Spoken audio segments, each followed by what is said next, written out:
एक वक्त रही बात है, राजस्थान की एक छोटी सी ढानी में एक बुड्ढो किसान नाथूराम रहतो। नाथूराम हमेशा अपनी धरती माँ के साथ अपना रिश्ता बहुत मजबूत मानतो। जो कुछ भी वो कमायो वो अपनी मेहनत और धरती की कृपा से कमायो। उस किसान की मेहनत ने उसे कभी निराश नहीं होने दिया। नाथूराम के पास एक छोटी सी जमीन थी। धारा सूखा पड़तो, खेतों में बिवाइयां पड़ी रहती, फिर भी नाथूराम सुबह सुबह अपनी खुद की जमीन पे हल चलावतो।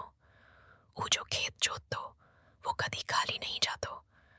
गांव में जो लोग थे वो सब नाथूराम ने देख के सोचते, बुढ़ा है, अब इसको क्या समझ आएगा। बाकी सारे लोग खेत छोड़ के शहर की ओर भाग गए।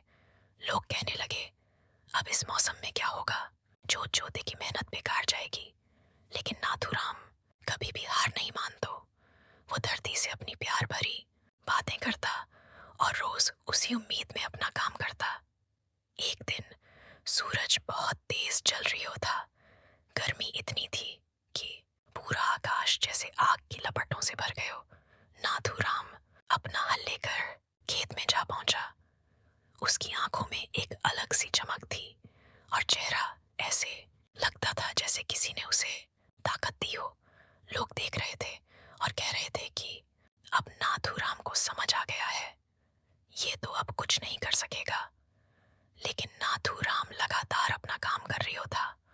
वो दिन रात मेहनत करता, छोटे से खेत में बीज बुवाता और पानी की एक एक बूंद को बहुमूल्य मानकर बचाता। जब लोग उससे पूछते, क्या उम्मीद रखे हो, सब सूख गया है, तब नाथूराम मुस्कुराते हुए जवाब देता, मारी ममता कभी खाली नहीं जाती। धरती माँ, तू जरूर साथ देगी। समय बीतता गया, सूरज और भी ज्यादा तपने लगा। आसपास के सारे खेतों में फसलें मुरझा गईं, लेकिन नाथूराम के खेत में चमत्कार हो गया। जैसे ही मूसलधार बारिश आई, उसकी जमीन हरियाली से भर गई।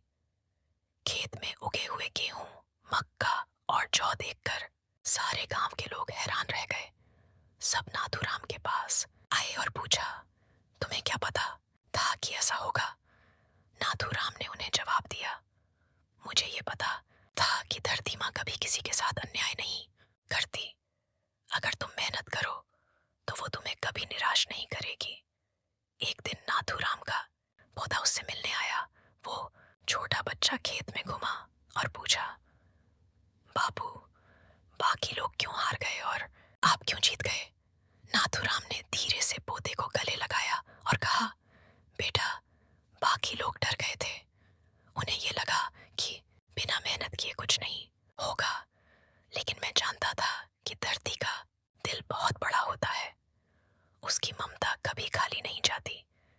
जब हम सच्चे दिल से काम करते हैं तो सफलता खुद हमारे पास आती है।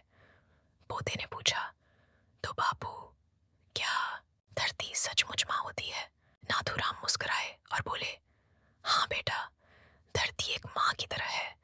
वह हमें हमेशा अपना आशीर्वाद देती है, हमें ताकत देती है, लेकिन हमें भी उसका सम्मान करना चाहिए, उसका ध्यान रखना चाहिए। और जब भी हम किसी काम में लगे, हमें विश्वास रखना चाहिए कि मेहनत का फल हमें जरूर मिलेगा। इस कहानी से एक बहुत बड़ी सीख मिली, मेहनत से कोई चीज कभी बेकार नहीं जाती। अगर हम अपने काम में दिल से लगे रहें और अपनी धरती से प्रेम करें तो सफलता एक दिन हमारे कदमों में जरूर आएगी। धरती माँ के आशीर्वाद से ही हम फलते फूलते हैं। इमोशनल पंचलाइन, कहानी का अंतिम संदेश। जैसे धरती माँ बिना किसी स्वार्थ के अपने बच्चों को नरिश करती है, वैसे ही सच्ची मेहनत बिना किसी डर के सफलता देती है।